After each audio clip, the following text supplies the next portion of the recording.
Hi friends, welcome back to శాంతం ప్రశాంతం YouTube channel. ఈరోజు మనం ఈ వీడియోలో ఖైరతాబాద్ గణేష్ని అయితే చూడడానికి అయితే వెళ్తున్నాం. ఈ వీడియో నచ్చితే ఖచ్చితంగా లైక్ చేయండి, షేర్ చేయండి, మన ఛానల్ని తప్పకుండా సబ్స్క్రైబ్ చేయండి. ఇప్పటి నుంచి అయితే మీకైతే కంటెంట్ అయితే రాబోతుంది. వ్లాగ్స్ అయితే స్టార్ట్ చేస్తాను. ఏమైనా సజెషన్స్ ఇవ్వాలనుకుంటే మీరు కింద కామెంట్ సెక్షన్లో అయితే ఇవ్వండి.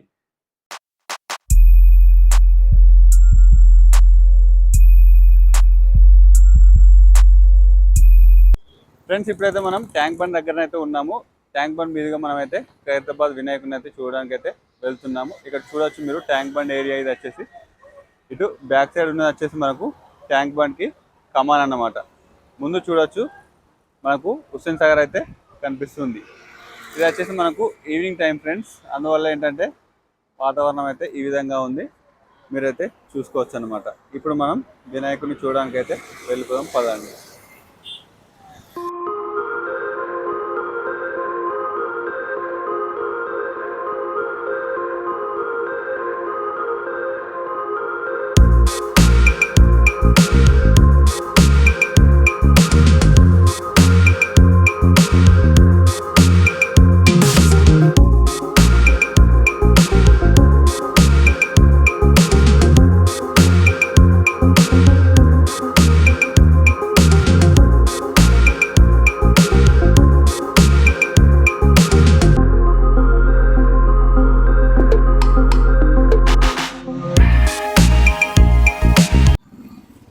ఇది వచ్చేసి మనకు మన సచివాలయం ఉంది కదా, దాని నుంచి ఆ దారిలో వస్తే మనకైతే ఈ విధంగా ఎంట్రీ అయితే ఉంటుంది. ఇక్కడ మనకు రెడ్ పరదా అయితే కనిపిస్తుంది కదా, ఇది వచ్చేసి మన ఖైరతాబాద్ గణేష్ యొక్క మండపం అన్నమాట. ఇప్పుడు మనం ఫ్రంట్ నుంచి చూసేద్దాం ఎలా ఉంది, వర్క్స్ ఎక్కడ దాకా వచ్చాయని మనం ఇప్పుడు తెలుసుకుందాం. ఫైనల్గా మనమైతే ఖైరతాబాద్ వినాయకుడి దగ్గరికి అయితే రావడం అయితే జరిగింది.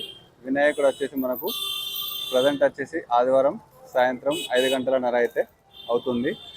ప్రస్తుతం ఉన్న అప్డేట్స్ ప్రకారం అయితే ఖైరతాబాద్ వినాయకుడు ఈ విధంగా ముస్తాబ్ అయితే అయ్యాడని చెప్పవచ్చు. ఇంకా వర్క్ అయితే జరుగుతూనే ఉంది, చూడొచ్చు. ఇక్కడ డొనేషన్ కౌంటర్ కూడా పెట్టడం జరిగింది. అదేవిధంగా ఖైరతాబాద్ వినాయకుడి యొక్క విగ్రహ రూపం కూడా మనకు ఇక్కడ పోస్టర్ అయితే రిలీజ్ చేయడం జరిగింది. ఈ సంవత్సరం 2024 సంవత్సరం వచ్చేసి శ్రీ సప్తముఖ మహాశక్తి గణపతి అని పేరు పెట్టడం జరిగింది. అంటే 7 సర్పాలు ఉంటాయి అన్నమాట. ఇక్కడ చూసుకున్నట్లయితే 7 ముఖాలు. శ్రీ సప్తముఖ మహాశక్తి గణపతి అంటే 7 ముఖాలు ఉంటాయి అన్నమాట. అదేవిధంగా 14 చేతులతో కూడిన మనకు 70 అడుగులు అయితే ఉంటుందన్నమాట. 70 ఫీట్స్ అయితే వినాయకుడు అయితే ఉండడం జరుగుతుంది. మీరు ఇక్కడ చూడొచ్చు.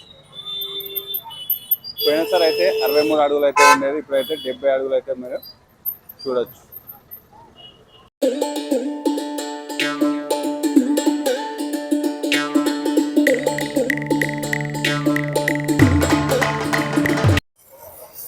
ఇక్కడ చూస్తున్నారు కదా, ఇది వచ్చేసి పామ్ అన్నమాట. సర్పాలకి వెల్డింగ్ అయితే చేయడం జరుగుతుంది కదా, చూడొచ్చు మీరు.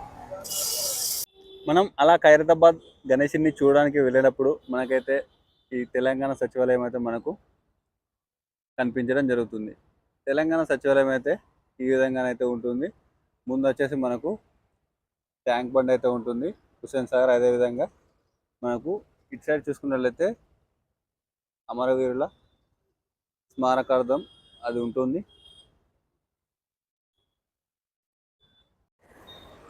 మన సచివాలయం నుంచి లెఫ్ట్కు తీసుకున్నట్లయితే మనకి ఇక్కడ అంబేద్కర్ గారి విగ్రహం అయితే కనిపించడం జరుగుతుంది. ఇక్కడ చూసుకోవచ్చు, దాని పక్కనే ప్రసాద్ హాల్ అయితే ఉంది, మనకు మల్టీప్లెక్స్ అయితే కనిపించడం జరుగుతుంది. చూసుకోవచ్చు, ఇది వచ్చేసి మనకైతే ట్యాంక్ బండ్ అన్నమాట. ట్యాంక్ బండ్ దగ్గర పరిస్థితి అయితే ఈ విధంగా ఉంది. ఈరోజు వచ్చేసి ఆదివారం అన్నమాట, వీకెండ్ అయితే ఈ విధంగా ఉంటుంది. ఫుల్ రష్ అయితే ఉంటుంది. మీరు కూడా ఎప్పుడన్నా మీ ఫ్యామిలీతో రావాలనుకుంటే మాత్రం మీరైతే ఖచ్చితంగా ఆలోచించవలసిన విషయమే అన్నమాట. అమరవీరులకు సంబంధించి స్మారకం చూపించడం జరుగుతుంది. ఇప్పుడు మీరు చూస్తున్నారు కదా, ఇప్పుడు మీరు చూస్తున్నది వచ్చేసి మనకు అమరవీరుల స్మారకం అన్నమాట. దానికి అపోజిట్గానే మనకైతే ఈ సచివాలయం అయితే ఉండడం జరుగుతుంది. డాక్టర్ బిఆర్ అంబేద్కర్ తెలంగాణ రాష్ట్ర సచివాలయం అని మనకు కనిపించడం అయితే జరుగుతుందన్నమాట. ఇది వచ్చేసి మనకు ట్యాంక్ బండ్ దగ్గర ఉన్న ప్రదేశాలు, అదేవిధంగా ఖైరతాబాద్ గణేశుని యొక్క దర్శనం అయితే మనం చూడడం జరిగింది కదా. ఈ వీడియో నచ్చితే ఖచ్చితంగా లైక్ చేయండి, అదేవిధంగా ఈ వీడియోని షేర్ చేయండి, మన ఛానల్ని తప్పకుండా సబ్స్క్రైబ్ చేయండి. Thank you.